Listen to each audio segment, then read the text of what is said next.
everybody, this is your pal Muley the Mule here, and today I'm going to read a very special book, but first I want to ask you something. Do you have a dream? Is there something you would like to do? Maybe one day when you grow up, there's a thing you'd like to do for a job even, Well, did you know at one time, the biggest dream that some folks had was just to be able to read a book? Yeah, sometimes people could go to a library, but they couldn't do anything about it. And that's what this book here is a little bit about, called Ron's Big Mission. Yeah.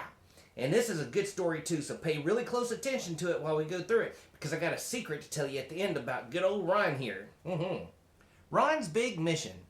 Rose Blue and Corinne J. Naden. Illustrated by Don Tate. From Scholastic Publications. "You're up early this morning, Ron. What's the rush?" asked Miss McNair. "Come and have your breakfast. I made some oatmeal." "I have to go, Mama," said Ron, tying his sneakers. "I have something to do this morning."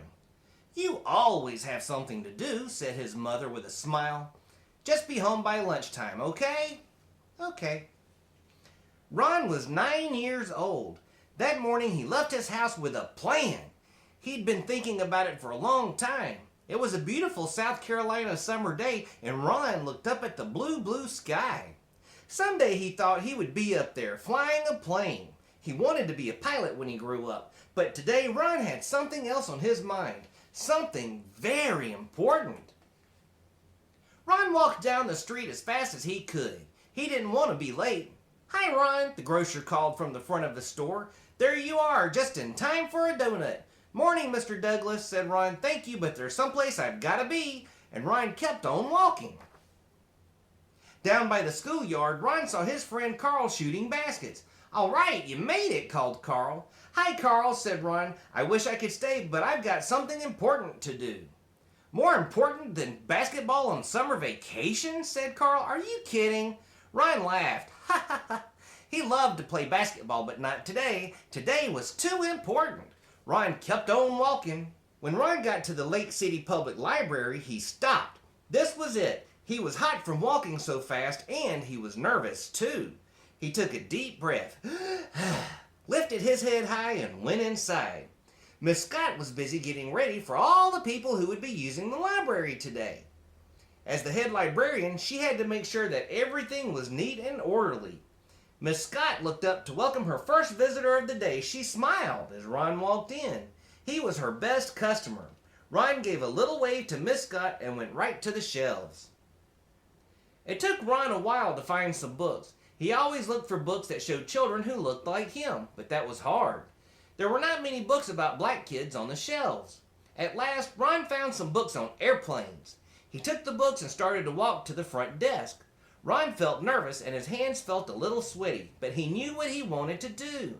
Miss Fielding, a white lady who was often at the library, stopped him. "You can give me the books and I'll check them out for you, Ron," she said gently. "No thanks, Miss Fielding," Ron said. "I'm going to do it all by myself." "But Ron," she started to say. Ron was already on his way to the front desk. He put the books on the counter. "I'd like to check these out, please," said Ron. The desk clerk didn't look at him. Didn't she hear me? Ron wondered. Ron knew what he had to do. He jumped up on the counter. He wanted the desk clerk to know he was serious. "I'd like to check out these books," he said quietly. At first, the desk clerk and Miss Scott just looked at each other. "You know you can't check out books, Ron," said Miss Scott. "You can read them here. That's the rule. Only white people can check out books from the library." Ron looked at Miss Scott and the desk clerk politely, but he would not budge. "I always read them here. Today I want to check them out," said Ron. Miss Scott and the desk clerk did not know what to do. Ron wouldn't get off the counter. People were staring. Finally, the desk clerk called the Lake City Police. 2 policemen came right over. "Let someone check out the books for you, son," said one of the policemen. "You know the rules." But Ron just shook his head. He would not budge. Now Miss Scott called Ron's mother. Miss McNair came to the library very quickly. "I know how you feel, baby," she said, "but you have to follow the rules." "I can't, Mama," Ron told her. "It's wrong. The rules are not fair. Why can't I check out books like everyone else?" No one said anything. Not the desk clerk, not Miss Scott, not the policeman, not even Ron's mother. Miss Scott looked at Ron. She thought about all the times that Ron came into the library and all the times he sat at the tables for hours looking over so many books. He was her best customer, and she knew what she had to do. Miss Scott walked back into her office and started writing. Ron wondered what she was doing. Miss Scott returned and handed Ron a library card, his library card. Ron looked at Miss Scott and smiled. As he jumped to the floor, he thought he saw her smile too. "I'd like to check out these books, please," he said, handing the card to the desk clerk. The desk clerk took his library card and stamped the cards in the back of the books. "These are due back in 2 weeks," she said. Ron smiled. "Thank you," he said. He tucked the books under his arm and he took his mother's hand, and together they walked home. Ron couldn't wait to get to his room and open to page 1. Wow, what a great book, huh? Yes, sirree, Bob. And you want me to tell you the big secret I was sharing earlier in the story? Ron McNair grew up to become an airplane pilot. And not even just that, he also became an astronaut.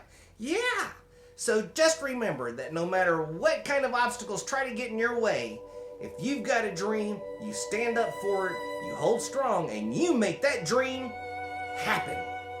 This is your pal Muley the Mule saying, see you real soon. Mwah.